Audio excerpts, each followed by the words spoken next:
This interlocutor doesn't quite understand what a worldview is and gets upset when his definition conflicts with others. Tonight, I wanted to ask a simple question. Is atheism true? Insofar as the so-called soft atheist position is concerned, yes, atheism is true. The soft atheist position is a question of personal insight, answering the question, do you believe in the existence of a god or gods? Given that this is a question regarding one's personal thoughts, any honest answer to soft atheism definitionally must be true. Hard atheism, though, the claim that there is no god or gods, is a bit more difficult to answer because there are several approaches to providing satisfactory evidence to fulfill the claim. This is the claim that is often taken up in a professional debate setting or academic philosophical inquiry, but is generally less cited in the colloquial way. We'll get into hard atheism in a bit, but the presenter here will be attacking the hard atheist position while conflating or downright ignoring the soft atheist position that many people take in their daily lives. This, as we'll see, is going to lead to some strife in the presenter's line of inquiry. I responded to a comment earlier today to this effect. And whenever I question an atheist about is atheism true, or sometimes just mention that atheism is a worldview, all of a sudden I get a lot of atheists with their panties in a wad. So let's talk about truth claims. Every worldview makes a truth claim. I don't care what worldview you are. If you're an atheist, you don't get a special pass. I know atheists think that, somewhere there's like this little free pass meter or something that you can just, whatever, and you get a free pass for everything to do with your worldview. But a worldview, for all those who are out there like spending all this time denying that atheism is a worldview, a simple definition of a worldview is the way, your belief system in which you view the world. This is a little circular of a definition, but I'll allow it. A worldview is a comprehensive framework of beliefs and assumptions through which an individual interprets all aspects of life and the world. In formal philosophy, a worldview is a network of presuppositions which are not tested by natural science, but in terms of which all experience is interpreted. So worldviews aren't just a system of beliefs, but rather they address things such as origin, purpose, morality, meaning, and destiny. Helps us interpret knowledge, reality, and existence, and offers a framework for how to live or act. Does Christianity meet the criteria of a worldview? Yes. Christianity offers a metaphysical foundation, God created reality, a system of ethics, a comprehensive narrative about history and destiny, provides answers to existential questions, and offers a framework for interpreting suffering, morality, and purpose. Christianity can therefore be classified as a comprehensive worldview.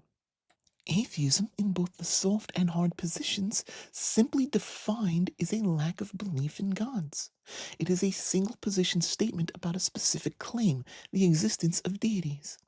Atheism on its own does not offer a view on ethics, metaphysics, purpose, or epistemology, and does not provide a comprehensive framework with which to view the world. Definitionally, atheism is not a worldview, full stop. It can, however, be considered part of a worldview, such as part of secular humanism, scientific naturalism, existentialism, logical positivism, etc. These are the worldviews the presenter is really attacking. They incorporate atheism as a foundational element, but go far beyond it, offering a comprehensive interpretive framework. Think of it like this. Christianity is monotheistic. Monotheism is, by itself, not a worldview. It is a belief about the nature of a God which can exist within many different worldviews. So too is atheism. It is a single position statement that exists within many different worldviews. The presenter here is attempting either to frame atheism strategically, in which he'll try to argue that, like Christianity, atheism is based on unprovable presuppositions, which levels the playing field for his apologetics. If atheism is a comprehensive worldview, it can then be scrutinized for coherence, morality, purpose, and so on. He could also be conflating atheism with materialism or naturalism, which is something I've found to be a bit of a headache to deal with when attempting to address theists. Many self identified atheists are also naturalists or materialists and will identify themselves as secular humanists, which is a comprehensive worldview. In short, atheism must be bundled with additional philosophical assumptions in order to be classified as a worldview, at which point atheism is no longer the worldview and instead it becomes something like naturalism or materialism. Ultimately, this leads to the biggest pain point when dealing with this presenter, the conflation of colloquial and formal definitions. It is important when engaging people in intellectual debate to adhere to agreed upon definitions. Generally, colloquial definitions should be taken off the table just so everybody is speaking the same language. And so, in all worldviews start with the most basic question of God. Is there a God? The presenter here is smuggling in his Christian presuppositions and treating them as universals. While I understand that in Christian presuppositional frameworks such as those by Van Til view God as the foundation for all knowledge, it's important to note that the majority of comprehensive worldviews do not view a creator God as the foundation for all knowledge. So asserting that all worldviews must start with asking the question, is there a God, is not universal, nor is it a neutral starting point. First, the question of belief in a god or gods is not an epistemic fork in the road. While the presenter's worldview may force him to believe that it is foundational for all worldviews, i.e., you either believe or do not, and build your worldview from there, most worldviews are formed without assuming that the God question is central or paramount. Buddhism begins with suffering and how to transcend it. Confucianism starts with relationships and societal harmony, not with metaphysics. Stoicism begins with reason and nature, not with divinity. Existentialism begins with absurdity and freedom. There's also an explicit rejection that the idea of God is of a primary concern. These worldviews do not sidestep the God question. They all answer it in their own ways. They simply do not start from a foundation of asking the question, is there a God? Second, this claim assumes that God is a universally intelligible and meaningful concept that everyone must reckon with. But as an atheist, I have to question the presenter on this. Why assume the God concept is meaningful, intelligible, or coherent enough to even be foundational? As the presenter will likely argue for a triomni God, which I argue is a vague, incoherent, undefined mess, then asking, is there a God, is not the first question we should be asking. It is a distraction and a presupposition that the concept of God is meaningful. Rather than ask, is there a God, we should be asking, what exists? How do we come to know things? What matters? What do we experience? Then build outwards from there. Third, the presenter is misrepresenting the neutrality of worldview formation. He is presupposing that worldviews must be structured like the Christian narrative of creation, fall, redemption, and judgment. That is a specific template almost exclusive to the Abrahamic religions, not a universal one. Some worldviews, like secular humanism, build bottom up from human experience, science, and reason. Others form top down from presupposed metaphysics or traditions. Not all worldviews must begin with the question of a deity. The presenter's claim here is essentially a dishonest attempt to redefine what a worldview is in order to smuggle theism into the neutral center, which is intellectually dishonest, philosophically unsound, and not universally accepted. Fourth, the presenter's assertion ignores or outright discards non-theistic traditions that predate Christianity. Philosophers and thinkers like Plato, Aristotle, Lao Tzu, and Buddha did not start with the question, is there a God? Epicureans and skeptics in ancient Greece had worldviews that did not revolve around a deity. It's anachronistic and ethnocentric to project a Christian God question onto cultures and philosophies that developed independently from Abrahamic religions. If the presenter wanted to identify truly foundational questions for a worldview, I have a few suggestions. Ask, what exists? Ontology.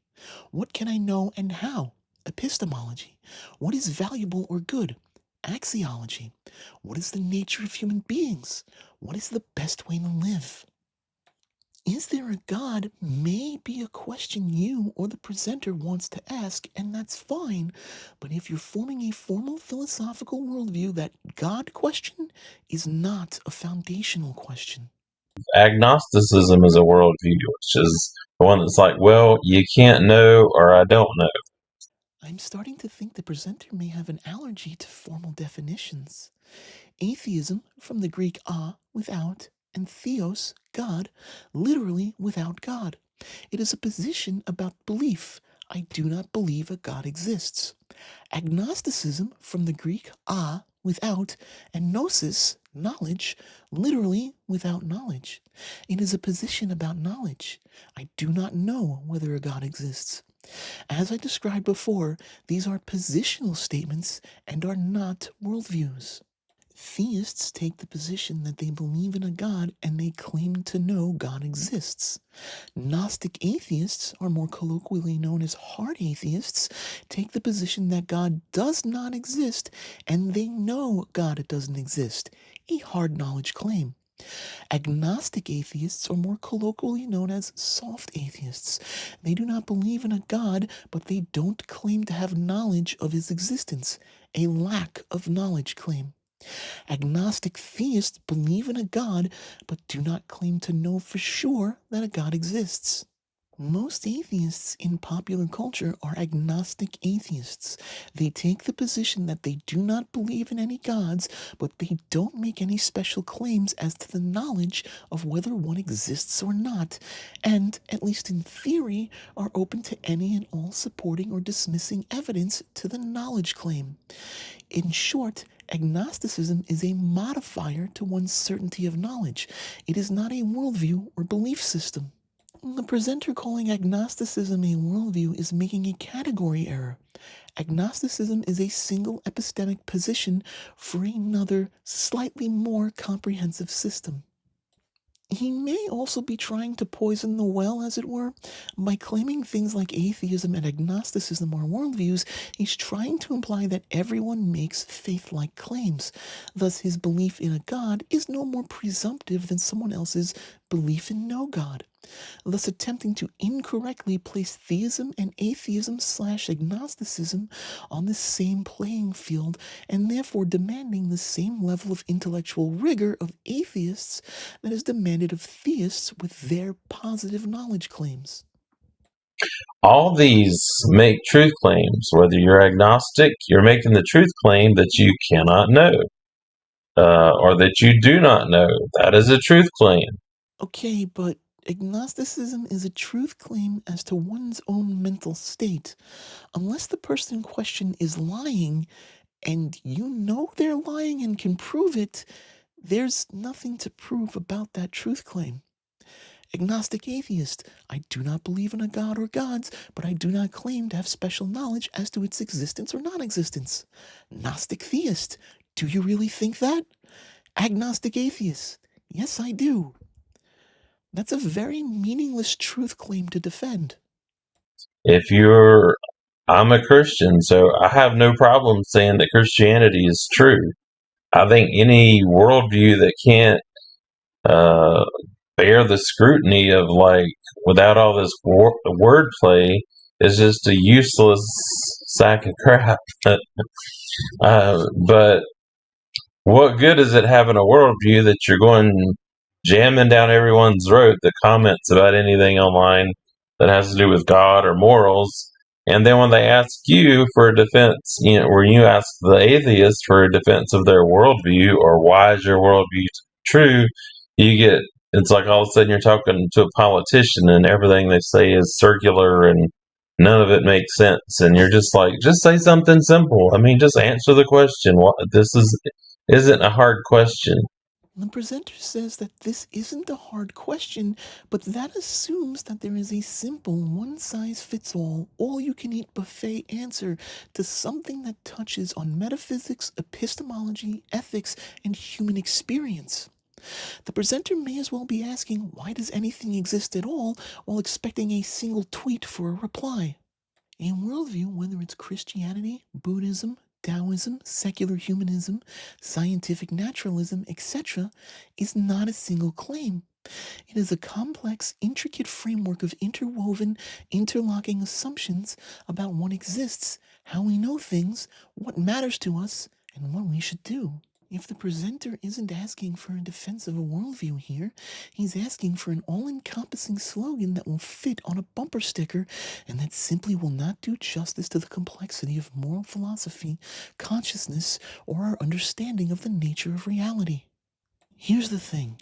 When someone asks a Christian to defend why their God allows suffering, or why morality must come from a deity, you don't just get a 5-word reply.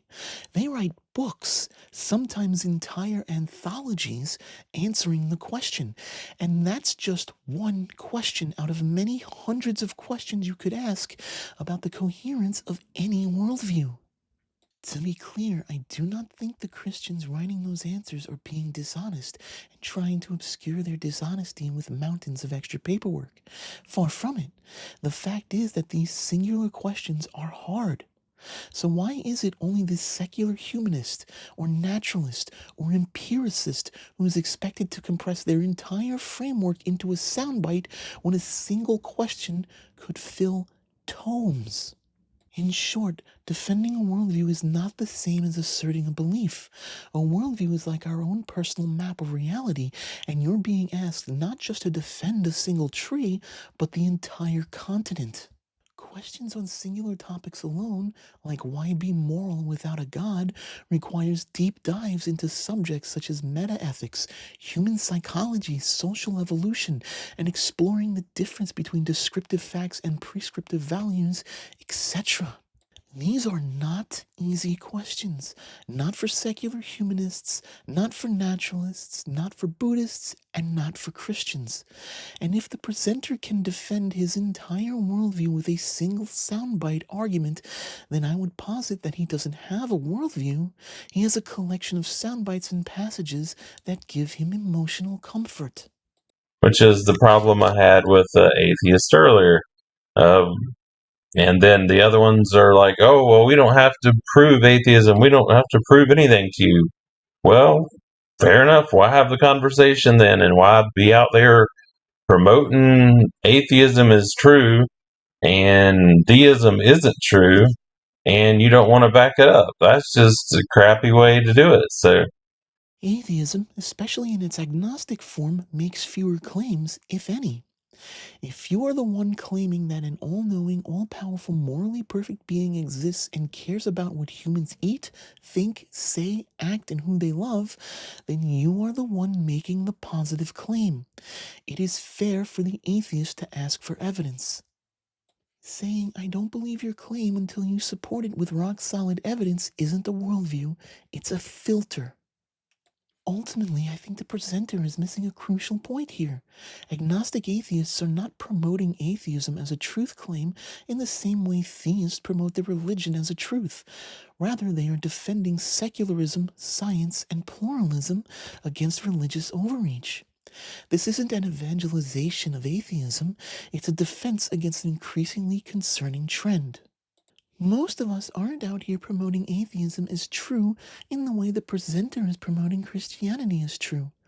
Most of us aren't preaching that there definitely isn't a God, nor are we offering a dogma to live by. What we're doing is responding to the claims that theists are already pushing in the public square. These pushes have real-world consequences for education, public policy, and the law. These pushes have become increasingly and alarmingly more brazen, to the point where there is legitimate concern in our country of being turned into a theocracy. That's a bad thing for anyone not part of the primary religious group, even other sects of the primary religious group. Look, if someone wants to believe in a god or gods privately, that's their business. But evangelical Christians are trying to teach creationism as science in schools, pass laws based on biblical morality, use biblical rhetoric to justify harassment and oppression of minorities, such as immigrants, black people, and the LGBTQ+, erect religious monuments in government spaces, and deny rights to people under the false pretense of God said so. They are not just sitting quietly with their beliefs, they are actively trying to legislate their beliefs and making their version of Christianity into law. So, yes, I'm going to push back, not because I'm trying to promote atheism, but because I care about evidence based education, religious neutrality in governments, and human rights.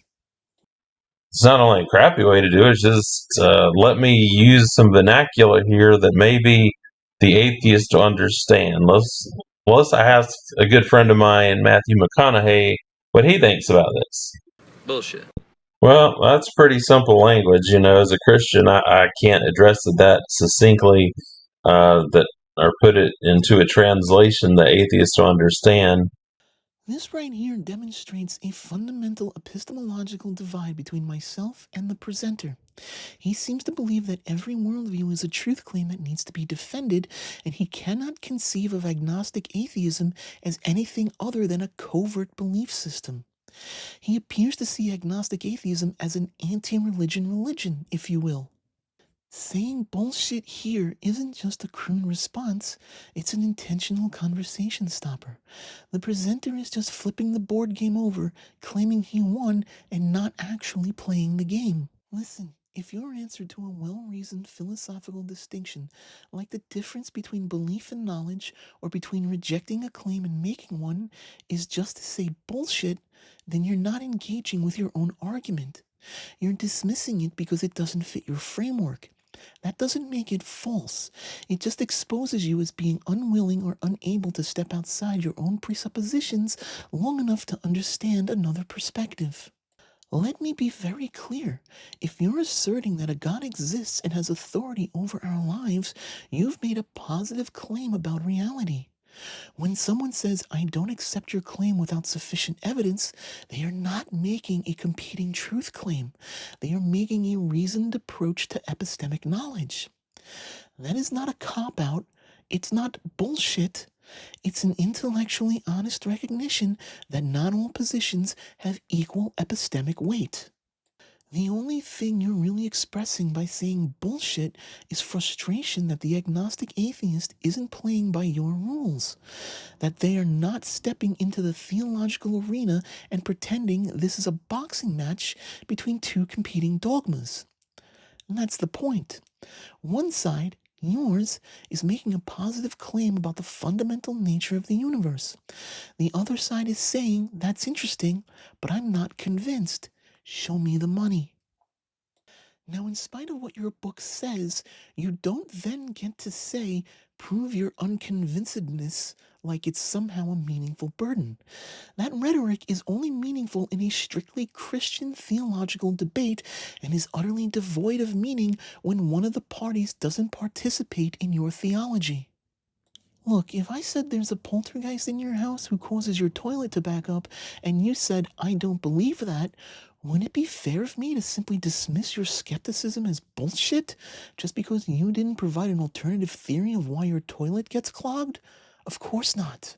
You are not required to replace my explanation with one of your own, especially if you think my explanation is unsupported to begin with. Saying bullshit instead of addressing the actual argument reveals a deep, fundamental discomfort with ambiguity, an overwhelming desire for binary thinking, and a refusal to engage with positions that don't mirror your expectation of certainty. If the presenter was genuine in his quest for an honest conversation, then his first step is epistemic humility, not table flipping when the other person doesn't build their worldview exactly as he has. The presenter then goes on to do a bit for a while with movie clips saying bullshit, so we're going to skip that and get back to the rest of the video. Atheist, if you're so cocky about your worldview, or belief system, or religion, or whatever funky terms you want to use to describe it, why won't you admit that it's true? Like, this is a simple question. As I've explained before, no, it's not. Atheism is a worldview, but they don't want to be accountable like every other worldview. It's the simple nuts and bolts of it. And so when they start doing all this double speak, all they're saying is they don't want to have to defend their worldview. They want to attack everyone else's worldviews, but they don't want to actually have to defend their own. And that's just cowardly. And so, um, basically, the question I have for any atheist is atheism true? That's it. It's a simple question, okay? Just, is atheism true? I've already gone over why atheism isn't a worldview and why atheists seemingly attack the Christian worldview, so I won't address that again, but let's answer the question, is atheism true? This question is a dishonest trap because it is malformed. We must first define what kind of atheism we're discussing. So, what does the presenter mean by atheism? Because, as I've discussed, that can encompass multiple positions, as atheism isn't a single unified doctrine. Each version has a different answer. If atheism means simply, I don't believe in any gods because I've never been convinced by the evidence, then it's not the kind of claim that can be true or false in the same way a factual statement is, because you're attempting to probe the mental faculties of a person, in which case the answer for soft atheism will always be a resounding yes, unless you have a means of proving, outside of the scope of your theology, that the person in question is lying about their mental state. In this case, soft atheism is a response to a claim, not a claim itself. The theist says a God exists. The soft atheist says, I don't accept that claim. Prove it. There's nothing cowardly about that. It is the default epistemic position in the absence of evidence. It doesn't sound like the presenter is discussing soft atheism. Rather, he sounds like he's discussing the explicit denial of a God, hard atheism, the position that no God exists. Then, yes, that is a positive claim, and it's one that I personally lean towards more than just soft atheism based on two key points. First, atheism. I reject the very coherency of the God concept as it's typically defined in theistic traditions, especially the triomni variant of the Christian God. If you cannot clearly define what you're claiming exists, then asking whether it exists at all is meaningless. That's like asking, is Lisa the rainbow giraffe real? Conceptually, sure, but in actuality, that is a meaningless question because the definition of Lisa the rainbow giraffe is incoherent. Second, empirical consistency. For thousands of years, every God claim, from Yahweh to Zeus to Xenu, has either been unverifiable, unfalsifiable, contradictory, or demonstrably human invented. The God concepts morph within cultures, power structures, psychological and philosophical needs, and across time.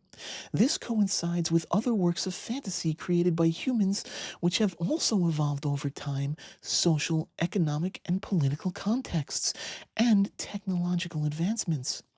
This, I feel, is the strongest case that supports that gods, all gods, are nothing more than human created concepts. So, yes, I would say that hard atheism is true in the sense that all known God claims so far are man made and unsupported by the evidence, with a clear evolutionary lineage that coincides with human societal conditions. If I were to place a sigma value on this truth claim, I would rate it somewhere just under 1. That's how strongly I think that God is a human concept, not an actuality. But let's be honest with ourselves for a second. The theist asking, is atheism true, is usually really asking, is my specific God false? But if they wanted to frame the conversation that way, then they should first present their God concept clearly, with falsifiable features, because vague, shifting definitions don't allow for meaningful investigations. Frankly, if the presenter's God claim can't be shown to be more credible than the thousands of other discarded and forgotten gods, then yes, rejecting that claim is not only reasonable, it's the most intellectually honest position one can take. I treat claims of gods and their miracles the same way I treat claims of perpetual motion, with full dismissive skepticism until real, testable, insurmountable empirical evidence is provided. In summary, soft atheism doesn't need to be true, it's a lack of belief in a claim that hasn't been supported with sufficient evidence. Hard atheism can be considered true in the sense that all God claims examined to date have failed to meet evidentiary standards or conceptual coherence. My atheism adds the crucial point that if you can't define what your God even is, then you're not in a position to ask if it is real. You're in a position to clarify your language. Until you do, the very concept of your God is a non-starting issue.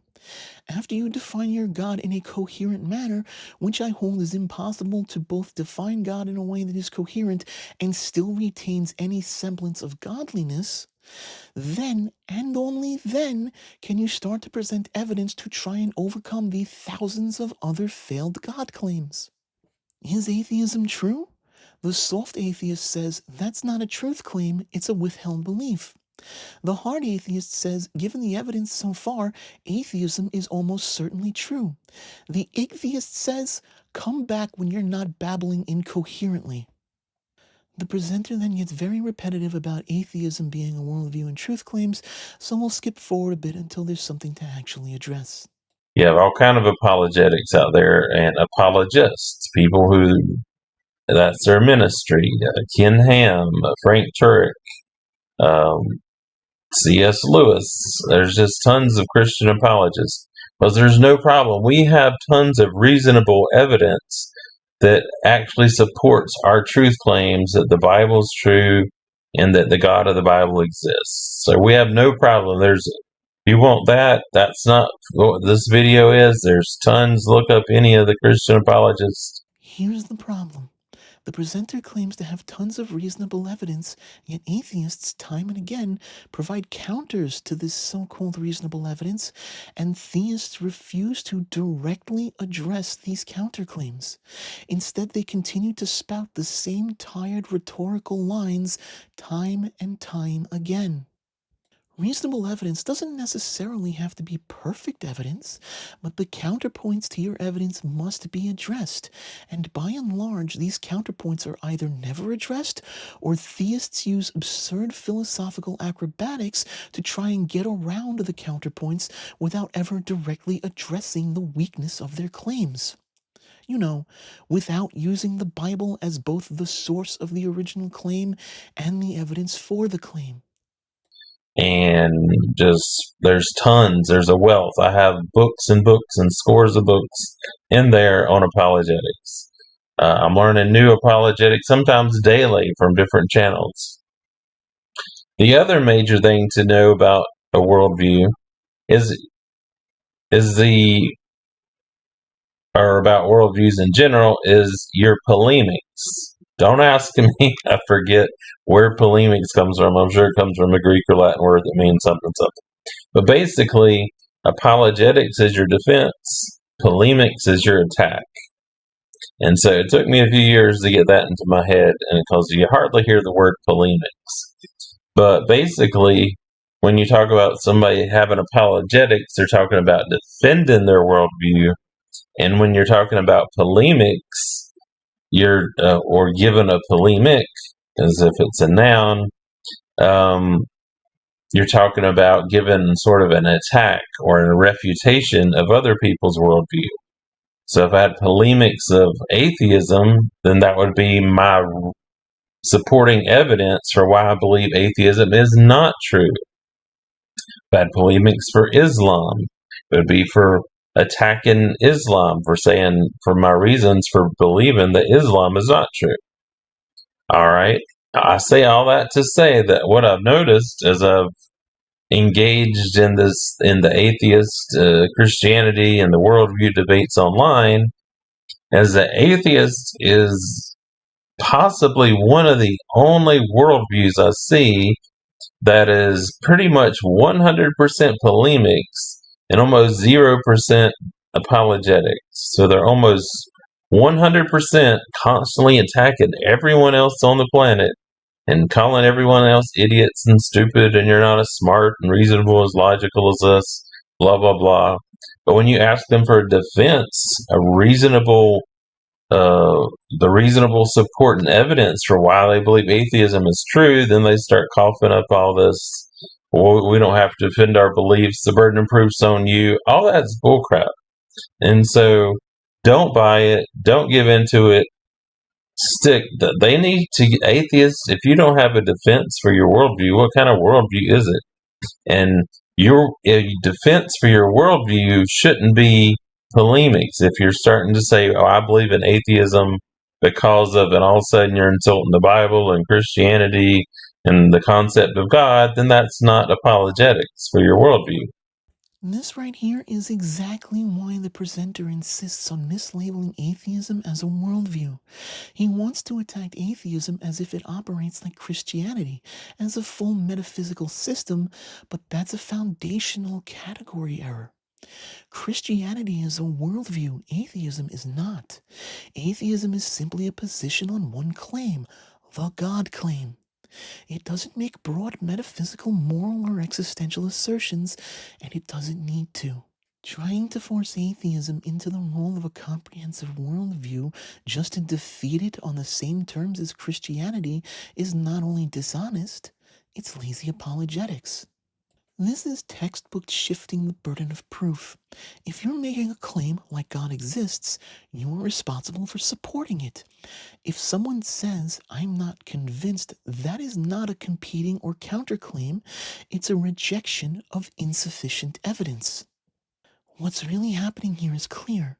The presenter has had his arguments for Christianity challenged, probably many times, and instead of strengthening his own apologetic, he's decided to reframe the conversation so that atheists are the ones who must defend a position they never claimed to hold. That's not intellectually honest, it's rhetorical deflection. So here's my advice. If you're unwilling or unable to engage with people who challenge you, don't pretend you're doing apologetics. Don't wade into philosophical waters you're not prepared to swim in. Just talk about your faith. Live your life. But don't accuse others of cowardice while refusing to carry your own epistemic weight. Because let's be honest, Mr. Presenter, this entire video has been nothing but condescension and misrepresentation. You've dismissed soft atheism with crude language like bullshit. You've conflated terms you clearly don't understand, like soft and hard atheism, and you've demanded defenses from people who aren't making claims. You're not debating, you're crashing out, and it shows. I can completely give several lines of apologetics from different branches of apologetics from different apologists. I can go all night and day. I can break out book after book. I can point you to video and resources and all this work other people have done to show that the Christian faith has all this strong supporting evidence. And here, dear viewers, we hit the heart of the issue. The presenter proudly claims that he can go all night reciting apologetics from books and videos, but that's exactly the problem. He's not thinking, he's reciting. There's no original reflection here, no personal epistemic journey, no critical analysis, just memorized talking points and borrowed conclusions. This isn't apologetics, this is outsourced conviction. He has not built his own worldview, he has imported a template wholesale from others who have done the work he refuses to do for himself. And this is exactly why many theists collapse in the face of skeptical questioning. They think quoting William Lane Craig or citing Frank Turek constitutes a defense, but intellectual honesty requires more than memorizing what you agree with. It demands understanding, interrogation, and willingness to refine your views.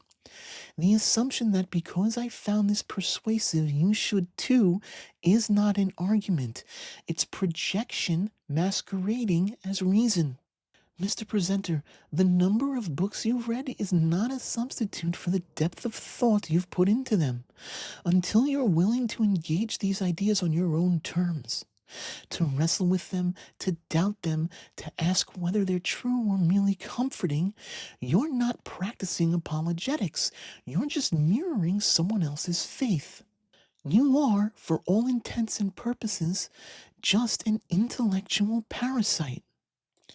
We're going to skip forward as he rambles a bit and gets repetitive again. And so it's no problem to have a defense of my worldview.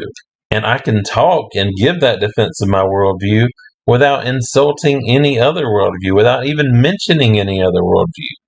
See, that's a strong worldview. I would have to liken as I was mentioning to the young man in the comments, I would have to liken atheism to maybe like Satanism. See, Satanism can't exist except as a parasite on the Bible, because that's where Satan is mentioned. And yes, from the things that drive the worldviews that kind of splinter from the Bible, obviously, but basically the Bible. So Satanism is a parasitic worldview. It can't even make a defense for itself without appealing to the worldview of the Bible. See, that's a bad worldview. And this is what atheism does. If The presenter has drawn a massively false equivalence between Satanism and atheism here, and it collapses under scrutiny. He's misrepresenting Satanism. Now, I'm not a Satanist, nor am I a content matter expert on the subject, so I had to reach out to my friend Jess, who is a Satanist, for clarification on these points. The most well-known form of modern Satanism, such as the Church of Satan, the LaVeyan Satanism, or the Satanic Temple, does not actually believe in or worship an actual literal Satan. Instead, they use Satan as a symbol of rebellion against arbitrary authority, particularly religious authoritarianism, and specifically against Christian authoritarianism. These groups, by and large, are atheistic, explicitly rejecting supernatural beings, including God and Satan. Their use of Satan is symbolic, wordplay, satire, and protest, not a theological commitment. You can't claim they depend on the Bible the way a parasite depends on a host.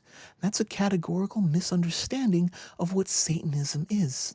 They don't believe the Bible is true, they critique it. They also promote secular ethics, bodily autonomy, and freedom of conscience, things Satanism argues Christian theocracy violates.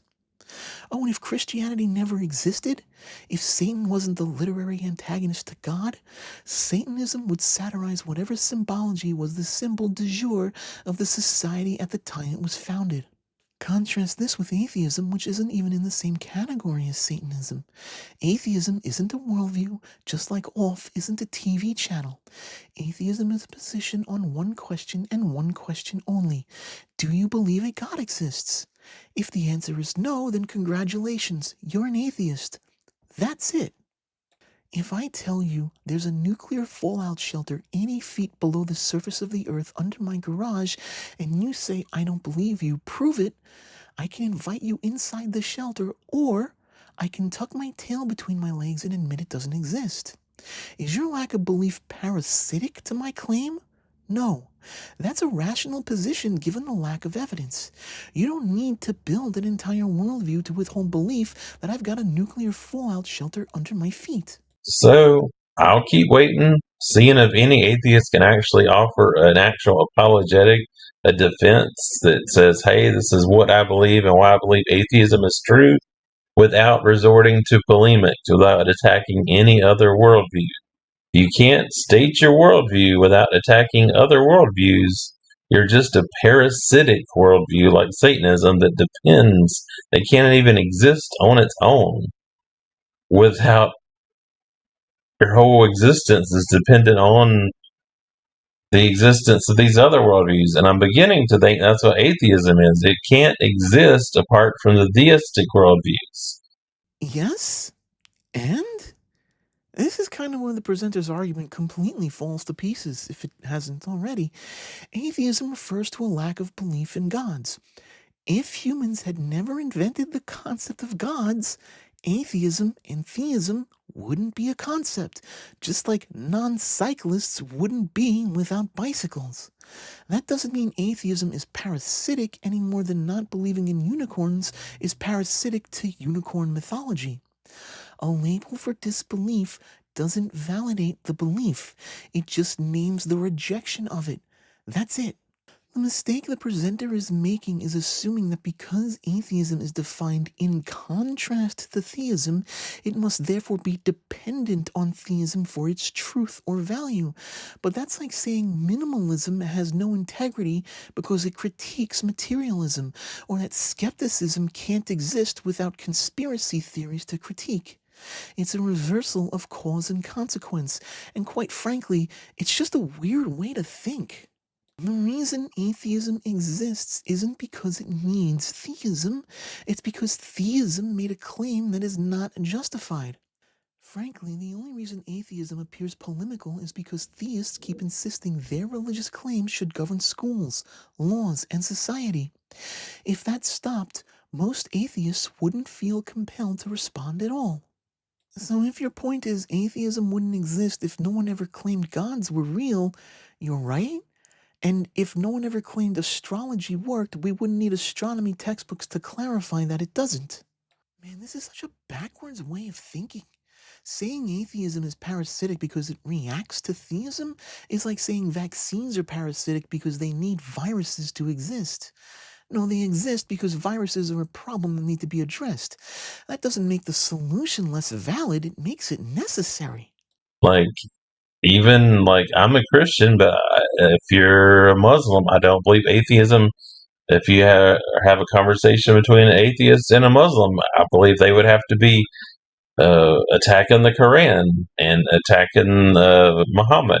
Mr. Presenter, do you understand that if a Muslim says to an atheist, Muhammad split the moon in half, the atheist isn't attacking the Quran by asking for evidence?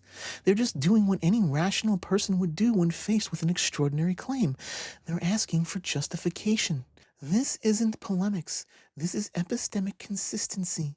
Religious texts make claims about miracles, virgin births, resurrections, walking with God, splitting the seas and the moons, things that contradict everything we know about how the world works. It is not attacking to say, I don't believe that unless you can show me why I should. Imagine if someone is being questioned about a crime and says, I couldn't have done it. I was whale watching in the Arctic Circle. No one's going to call them a liar immediately, but they are absolutely going to ask for evidence. Now imagine that person said, I couldn't have done it. I was on the moon. At that point, the claim itself becomes so extraordinary that it demands extraordinary proof, like the news reporting on the everyday average guy being on the moon. So when atheists push back on miracle claims, whether they come from the Bible, the Quran, or the Bhagavad Gita, that's not polemicism, that's skepticism. Asking why should I believe that isn't an attack, it's the first step in critical thinking. Mr. Presenter, why do you find it so unreasonable that when faced with fantastical claims that the skeptic demands equally fantastical evidence? Let's see, what do you got, atheists? Like, you all talk a big talk, but it's time to bring the game. So, where are you at? Do you have any actual, reasonable, supporting evidence for your worldview claim that it's true? No double talk, no diversions.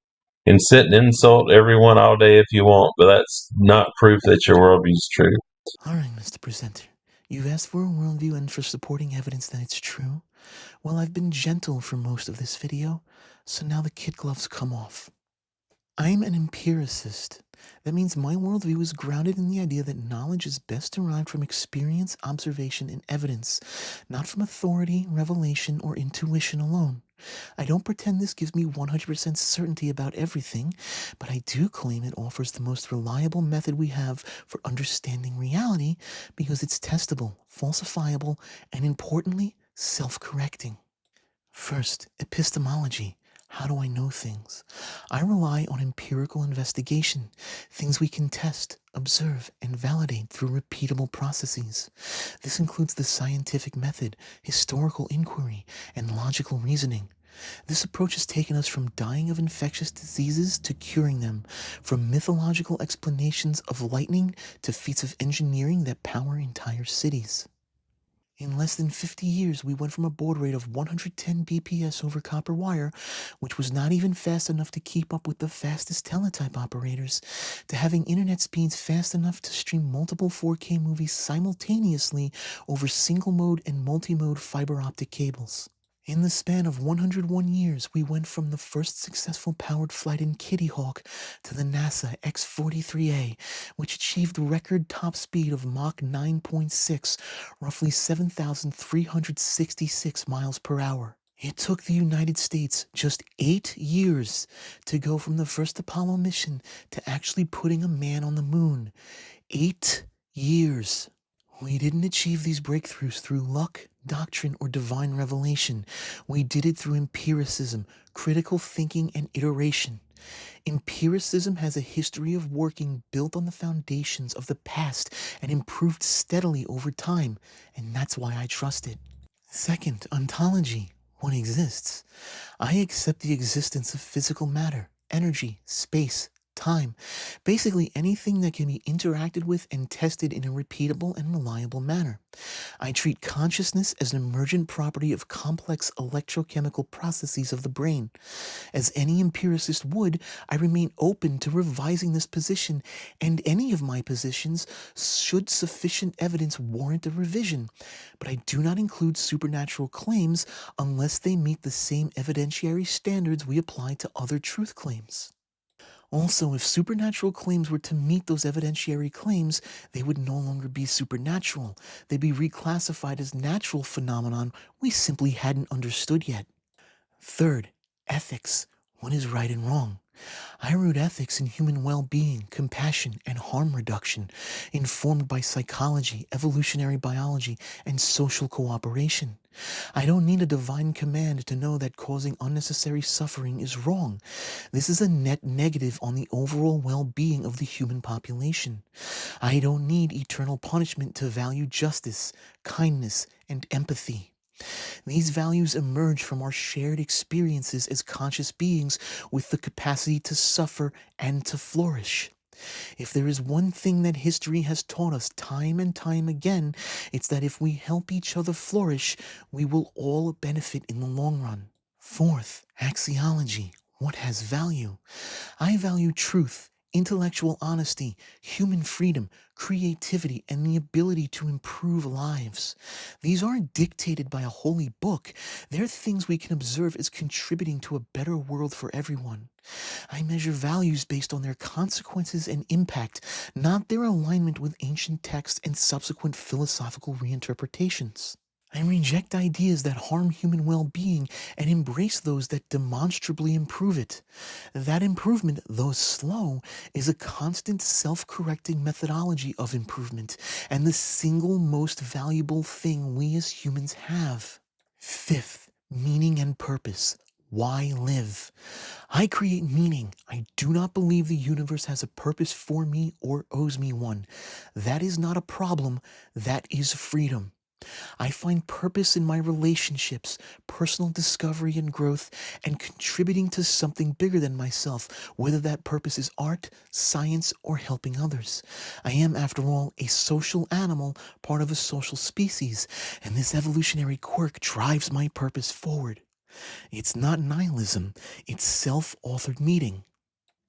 So yes, Mr. Presenter, this is my worldview. It's not just I don't believe in God, that is a single belief within a much wider, richer framework.